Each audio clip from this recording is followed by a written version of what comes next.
Electric brush exactly कसा वापरायचा असतो हे कोणी मला सांगू शकेल का? किंवा त्याचा वापर कसा होतो किंवा कसा करायचा असतो हे कोणी मला सांगू शकेल का? कारण की जर रेग्युलर ब्रशसारखा तो वापरायचा असेल तर माझे ₹600 नक्कीच वाया गेले.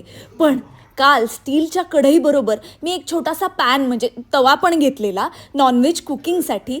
तो कसा वापरायचा हे मला नक्कीच माहिती आहे आणि त्याचं उद्घाटन मी एका व्हेज रेसिपीने करणार आहे. आता स्वतःची काळजी घ्यायची म्हटल्यानंतर छान छान जेवण जेवलंच पाहिजे, म्हणून मी थालीपीठ करायचं ठरवलं. अगेन आज मी एकटीच होते जेवायला, त्यामुळे मी ठरवलं मस्तपैकी थालीपीठ करूया, त्याच्याबरोबर सॅलेड खाऊया, जरा हेल्दी खाण्याचा फील येईल. आमच्या घरात ना सगळेच स्वतःची खूप व्यवस्थित काळजी घेतात, पण मला एक्सरसाइज करण्याची खूप गरज आहे आणि माझा योगा मॅट खराब झालंय, ते नवीन घेण्याची गरज आहे. आणि आता मुंबईतही थंडी जाणवायला लागली आहे, त्यामुळे स्किन ड्राय होऊ शकते, म्हणून मी रात्री झोपण्याच्या आधी प्रॉपर स्वतःला मॉइश्चराईज करते आणि माझी स्किन हेल्दी ठेवण्याचा प्रयत्न करते.